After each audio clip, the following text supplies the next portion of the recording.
What up, B Squad? It is your boy JB, and we are here today with a brand new review for Rated to Love. This is season 8, episode 4, you guys, and this episode is titled Black and Beautiful Hoedown, you guys. So, before we go ahead and get into this review, if you guys are watching this video or any other video on the channel and you guys aren't subscribed yet, then I need you guys to do me a solid favor and stop taking me out on this date and having me pay for it at the end of it.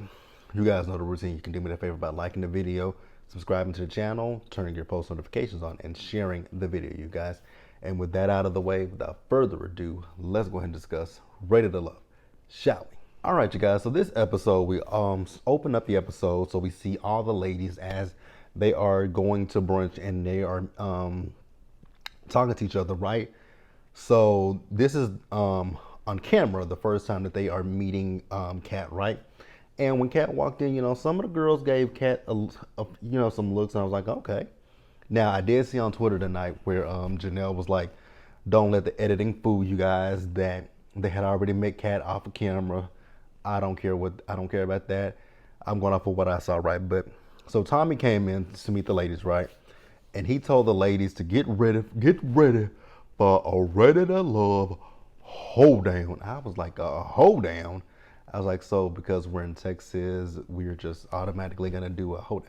You didn't even do a hoedown for Houston. But I guess because since it's Dallas, we're gonna do a hoedown. I was like, okay, I guess, right? So we see two individual dates in this episode.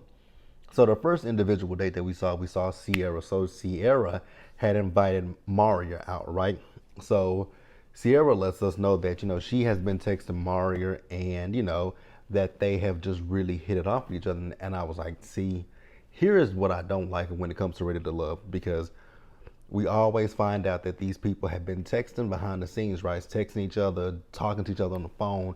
And then we get to the episodes and we see that they talking about, oh, so-and-so was my number one and so-and-so was this and so-and-so was, me and you've been talking so much and you my number one, but then you over here with this person and da-da-da-da-da.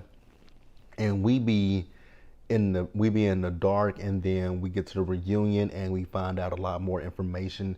So, or for certain people like, me, and they come into your DMs and tell you, that ain't what happened.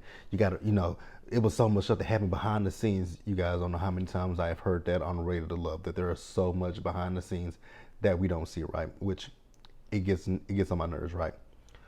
So Sierra is wanting to get to know Mario on a more deeper level, right? So she's asking him if, he's ever been married. He says no, he was never married. He said, but the woman that he had a child with, right? They are great co-parents, and she was still hung up on her ex, so they just decided to be co-parents, right? But he does want for his son to see him, and since he's used to a two-parent household, he wants his son to know that, and he wants to see. I guess he wants his son to see what it is like to treat, how you're supposed to treat a woman. And like I said last week, guys, Maria is definitely someone that I like. Maria is someone I like, and Herbert is also somebody that I like, right?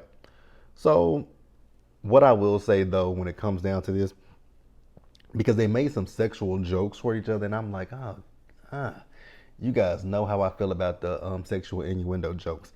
I don't like them. I think that we can do without them, right? So let's go ahead and pause here and move on to the next date. All right, you guys. So next up, we see Red. So Red is meeting Lee, and when they sat down for the date, you can immediately see how awkward it was, right? So they start talking, and here's my thing. Just because you are a comedian, right, it doesn't mean, you don't always have to be on go to be funny, right? But when you sit down for a date, you can be yourself, right? And again, it doesn't mean that when you sit down with your date that you cracking jokes immediately, right? You can be fun. You can still be funny, but fun, right? You can be fun. You can be fun, Red. Like, you can just lighten the mood. It doesn't have to be so kind of stoic and stiff, right? Because it's really what he was given, as well as awkward, right? And then also listening to Red talk in this episode, especially this date with Lee, he was very bland, and I was just like, okay, because he then started talking about what he's done outside of his career path that he's in now, right? And I was just like, yawn, yawn, yawn, because I tweeted this like, if I were what's her name, Lee, I would have asked for the check, please, because it just wasn't giving anything, and she was kind of like trying to coach him and talk him through this, but it was just like, just pulling teeth, right? Because it's just like, I need this from you, but you're not giving me anything, right? So we get over to the Hoedown, right?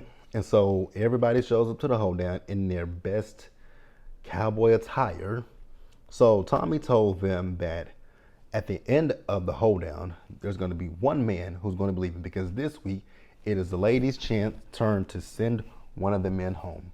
So old Chris stepped up and he said, "Hey Tommy, so I'm getting presented with an award at work today, so I have to be there in order to accept my award, so I got to dip out, right?" And Tommy was like, "Well, normally I don't let anybody leave, but since you got to be there, you can go. But I need a work something from your boss saying why you couldn't be here." I was like, "Now, Tommy. Let me actually say this. Do y'all pay them to be on this show? Like, if that's something that y'all did, then fine, I guess. But nah." This reminds me of, what season was that when the guy left Tommy's mixer because he had to go do something at work. I cannot remember which season that was. So, Chris has to, he told Chris, like, you might want to get out there and mix and mingle, because I would hate for you to be gone and and leave the process, right? So then at one point we saw Janelle. So she was having a little flirtation with Mr. Quentin, right? And I was like, okay. So then we also saw New Chris. So New Chris was making his rounds and talking to everybody. And then at one point he was once again talking to Unique. Now you guys remember in last week's episode when it came down to him talking to Unique, that he kind of felt the way about that conversation with Unique. He felt, it kind of felt like she came on a little too strong, right? But this time he has a better, the interaction is much better, right? So then we next see Janelle and Herbert. So Janelle and Herbert were in a hammock, right? And once again, when they were getting ready to get out the hammock, we get more sexual innuendos. I was just like, oh, another sexual innuendo. Cool. Also, remember that I just told you guys that Quentin has a connection with Janelle, right? So when Janelle and Herbert were in the hammock, Quentin came over and he was just basically telling them that they were too close. I was like, okay. Now here's the thing that I will say, because now I'm like, when it comes to it now, I'm really confused with the connections, because we saw that one date with Lee and Quentin, and they had a connection, but we ain't saw nothing since then, right? But now he's all over Janelle, much like going back to Sierra. Sierra had a connection a few episodes ago with Herbert, but now she has a connection with Mario. So it's just a little interesting. But hey, definitely tell me what you guys think down in the comment section below, you guys. So let's pause here and let's move forward. All right, you guys. So this next scene, it kind of annoyed me, and I'm gonna tell you guys why. So it's a twofold why it annoyed me. So it's Red and Unique. Now, Red is still holding on to this situation with Unique, right? And here's my thing. If you don't see it for her, if you don't have a connection with her, why do you care if she called your job a thought job? She apologized for it. Then you made the comeback dig at her saying, well, she's a thought. She never called you a thought. She said your profession was a thought job, right? And then, he still feels some type of way about it. And I'm just like, why do you feel some type of way about this? If you don't like this woman, why are you talking to her? Go talk to your other connections. And I will ask the question and beg the question of what these ladies see in him, right? Because honestly, when I look at Red looks like the black version of Popeye the Sailor. That's literally who he looks like. So she at one point said something about she said something about red flags to him, and she once again talked about his profession, right? Again, here's my thing. If you're not interested in her, why are you trying to convince? It feels like you're trying to convince her that you're not this person. So I'm just a little baffled and dumbfounded by it, right? Because that's really what it gives, is that you are trying to convince her that you're not this person, but you don't like her. So I don't understand it. And then when this fool had the audacity to say that everybody in Dallas knows him, sir, sir. Now I don't know a lot of DJs, and I don't know a lot of DJs in Dallas. That is one thing I will say. I don't know a whole lot of DJs in Dallas. But what I will say, when it comes to the comedians, and especially the black ones, I, you know, because like I told you guys, I live right by here by an improv theater, right? So they'll show who's performing. Especially in the media. So I do know two comedians in the media here in Dallas, and they're radio personalities. One, his name is Michael Sean, and he is I don't know if Michael Sean is still on K104, but he's on one of our radio stations, K104. And then there's another one named Big Al. He is on Kiss FM. 106 106.3, 106.1, 106.1 Kiss FM. Like, those are the two black people that I know that are comedians and are in the media, right? But yeah, Red, don't nobody know you. Ain't nobody come for you, Otis. Ain't nobody come to see you, Otis. Like, get out of here. Get out of here. Now, let me say this real quick too, right? So when it comes to Unique, right? She's not innocent in this. I wish she would, I wish she wouldn't say the things that she said to the man, but Jesus, it's like he's like a dog with a bone at this point. It's like, sir, let it go, like Elsa said. Like, let it go. Let it go.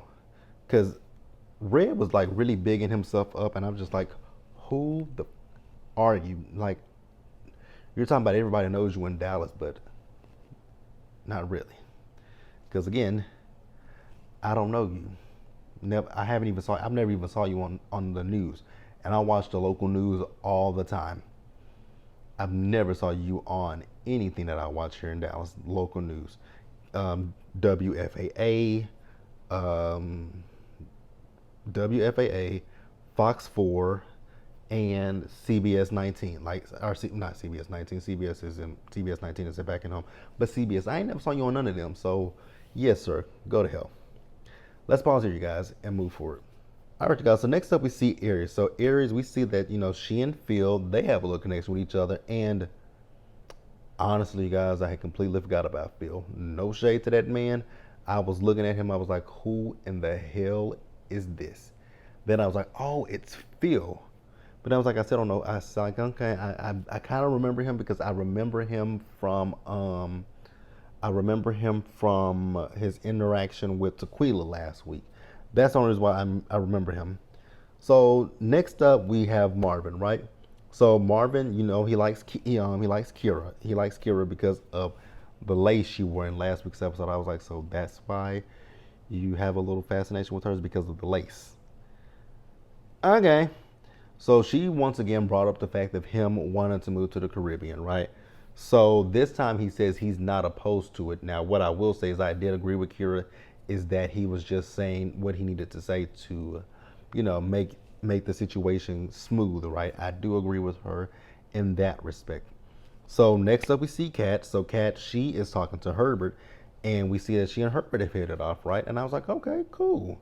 And then we see Jessica. So remember I told you guys earlier about old Chris, right? Old Chris has to leave. So Jessica is doing her due diligence to make sure that he goes around and speaks to every lady before he leaves, because I figured it out. I'm like, Jessica likes him. So she's trying to leave a lasting impression on the ladies, so that way when they talk to Tommy, they can be like, oh yeah, I like Chris, right? So I was like, I see you, girl, and I'm here for it, right? So the next thing we see Quentin and Janelle, right? So they're talking, and Quentin was talking about how nervous he was to come into this process, right? But since being here, he has a really strong connection with her. And I was like, so what, again, what happened to that connection with Lee? Because you and Lee had a connection. So the next thing we see is Marvin. So Marvin, who was he talking? I don't even know who Marvin was talking to, but Marvin was talking to, oh, he was talking to Lee. So, she's asking him, can he see himself being in a monogamous relationship, right? He told her yes, that he can be in a monogamous relationship. And she said, so, like, what would you need in a monogamous relationship? So he told her that he's an ass worshiper, that's one of his fetishes he has. And he also has an oral one, right? And then he has a fetish where, like, he'll I guess handcuff the lady to the bed, hands and legs, and give her a forced orgasm. I'm not trying to say that word, you guys, 'cause I don't know if it'll get flagged or not. But he wants to give her a forced O. And I was like, okay. Now, you guys, what I will say when it comes to Marvin, right? When it comes to Marvin, I don't like the fact when it comes to Marvin that the ladies, they ask him questions about his profession and his sexual interest, but then when he tells it, they kind of shrivel up. Like, why ask the man the questions if you don't want the answers? Would you rather him lie to you and then y'all get together and you find out, oh, you into that? I'm not into that. I'm out. So yeah, I'd be so confused when it comes to the ladies. But let's pause for you guys and wrap up the episode. All right, you guys. So Tommy pulled all the ladies to the side to ask them, who are they feeling? Who are they not feeling? So Unique lets it be known that she likes New Chris. Janelle and Lee, they like Quentin. Aries likes Phil. Katarina likes Herbert. Sierra likes Mario. Kira likes Herbert. And Jessica likes Chris, right? Now, who are we not feeling? So the names that really came up for who the ladies are not feeling was Red. His name was brought up by quite a few ladies. New Chris was brought up by Janelle. Aries said Marvin, and so then we see Tommy. So Tommy got everybody together, and he called up Marvin and he called up Red. So he brought up Jessica to let the guys know who is going to be going home. So we were left on a cliffhanger, you guys. That's right, we were left on a cliffhanger this week. I was like, why do they, I hate when Ready to Love does that to us, right? Leaves us on a cliffhanger for an elimination. I'm like, that's so stupid. And then also with this cliffhanger, they also showed us elimination for next week, where we see that it's going to be Mario and what's her name? Mario and Kira. She's going to be in the bottom next week. And I was just like, but I will say I don't think that Kira is going to go home. I really don't. But let me know what you guys think in the comment section below.